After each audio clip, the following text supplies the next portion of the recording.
So para matanggal natin yung fuel injector natin, may clip to. So tatanggalin nyo lang to, iangat nyo lang siya. Hi, this is TechDad and welcome to my channel.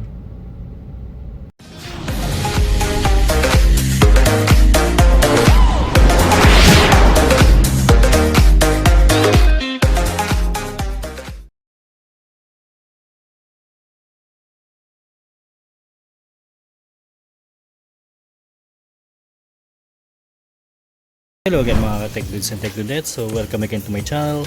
So sa mga bago sa channel ko, ang content na meron po tayo is about pagkukumpuni ng sasakyan, pag-aayos, paglilinis at kung ano-ano pa. And mga binibili natin online, mga nire-review na rin natin, mga useful and pinakamura na makikita nyo online or sa market. And sa mga aircon series natin, so pagtitipid sa aircon, paglilinis ng aircon, kung paano makakatipid sa paggamit ng aircon. So yun yung mga content na meron sa channel natin. So kung gusto niyo yung mga content na yun, so bagay na bagay itong channel na to para sa inyo. So ito pala yung nabili natin online. So apat to. So yun nga, lalagay ko na lang sa link in description kung saan ko siya nabili. So medyo maulan ngayon kaya medyo maingay. So bear with me na lang. So katulad naman to sa injector natin. So for Honda City IDSI naman yung nabili natin. So ito yung parang part number niya. So nung tinignan ko naman online, parehong-pareho naman siya. And naka-indicate naman na for IDSI nga siya. So tama yung nabili natin. So ayun na, natanggalan natin yung airbox. And then yung throttle body, and then yung intake manifold. Tanggal ko na rin yung ignition coil para mas maluwag. And then ito na yung sa intake manifold natin sa pinaka-gate.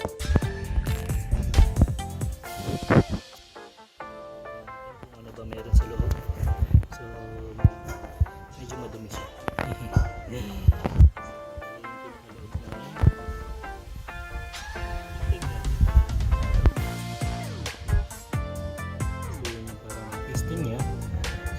Yung valve, yung spark plug natin, kitang kita. Yan yung mga yan.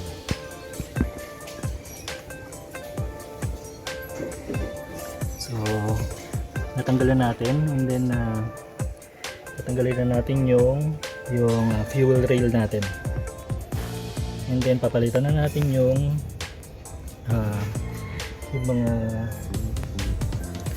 mga fuel injector.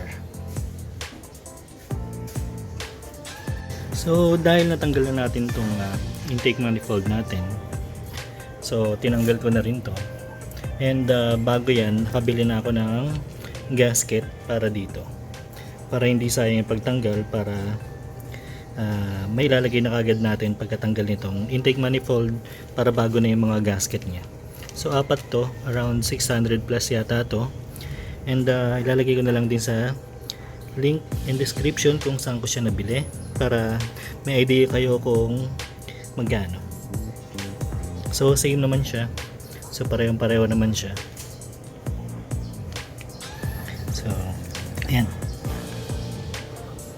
So mamaya ikakabit natin to. So ito na yung sample. Try natin, titignan natin kung kasya ba siya.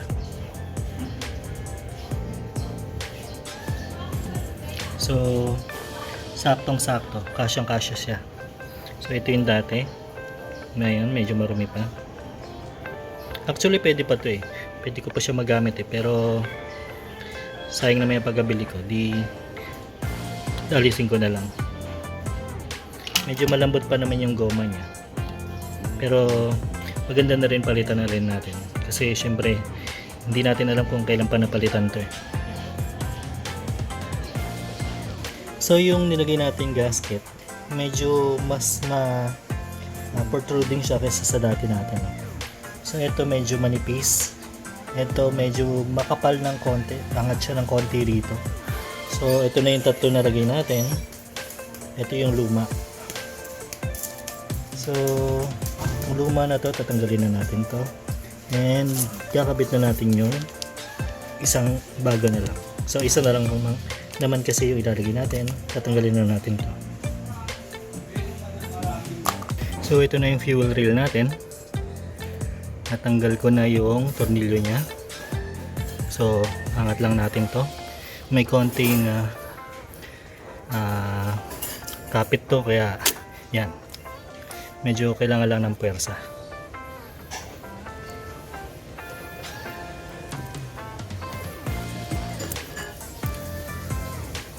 So tanggal na siya.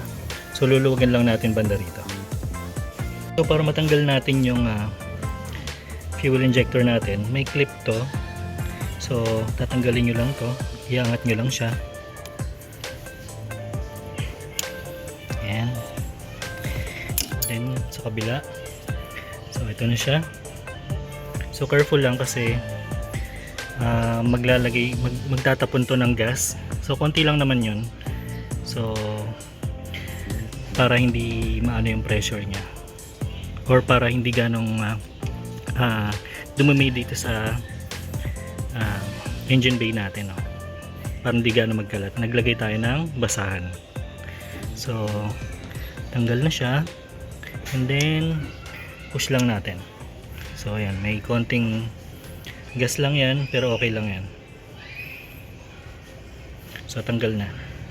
Ito na yung fuel injector natin.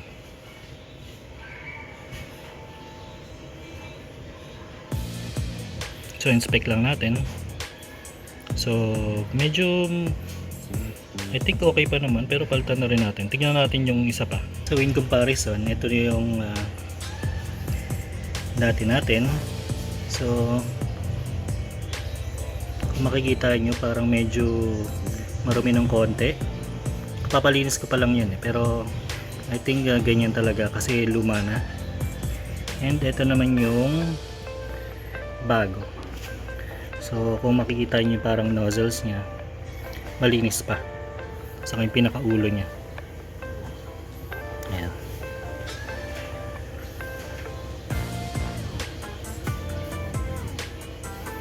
So bago itong ipapalit natin, lilipat na natin siya ron. And antayin lang natin tumulo yung konting gas na natitira sa kanya, and then tanggalin na natin isa-isa. Iwasan nyo lang din palang malagyan yung mga contacts nyo ng gasolina. Kung mangyari man, lagyan nyo na lang ng contact cleaner. So ito yung fuel injector na pinagsasaksakan niya. So medyo marumi. So try natin linisin yan. So ayan, yun lang yung pagtatanggal. So kakabit natin maya maya. Lilinisin ko muna tong mga saksakan niya. So dahil wala tayong panlinis, cotton buds na lang to the rescue. Yan, linis-linis lang yung gilid para pagsalpak ng injector natin, okay na siya, malinis na yung lagayan niya. So be careful lang kasi pwedeng pumunta sa loob yung mga dumi. So wala tayong pang vacuum ngayon, ito lang yung gagamitin natin.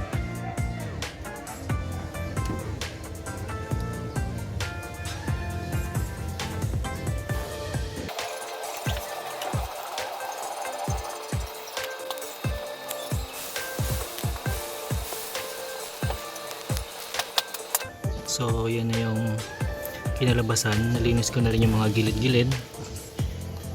So mukhang okay naman na. So nalinis natin yan gamit yung mga cotton buds. So yun yung mga nagamit ko. And ikakabit na natin ngayon yung fuel injector natin.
So bago nyo isalpak dito, bago salpak dyan, make sure lang na nakalock to. So makikita nyo may lock to dito and kabilaan yan.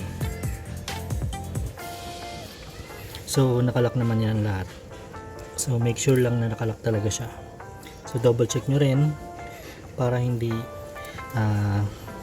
bubulwak yung ano niya, fuel injector, kasi ito yung pinaka-lock niya. And may lock din siya rito sa pinaka-injector niya mismo. Ayan. Ito. So lock yan dito sa body ng fuel injector and dito sa may fuel rail. So yun. So check lang natin kung nakakonekta ba talaga lahat. So okay na. So pwede na natin ilagay, isalpak yung fuel injector dito sa may slot niya.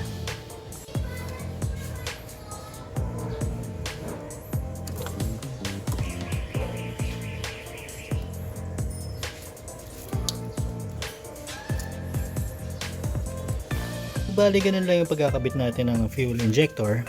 And make sure lang na maibalik nyo lahat yung intake manifold, and then yung throttle body, and yung air intake natin na na airbox.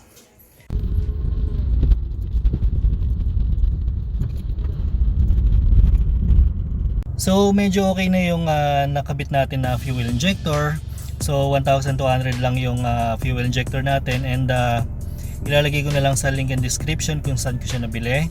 And upon checking, pag start natin itong makina, para mas nabawasan pa yung vibration na pinoproblema natin nung mga nakaraang buwan or ilang taon na pinoproblema natin to. So sa ngayon medyo nabawasan yung vibration niya.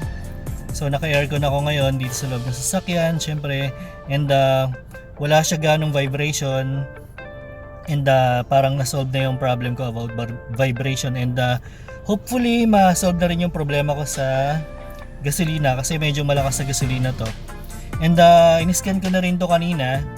So naka-scan na siya kanina, in-scan ko na to gamit yung scanner natin, and yung Bluetooth device na ginagamit natin for about 2 years na rin.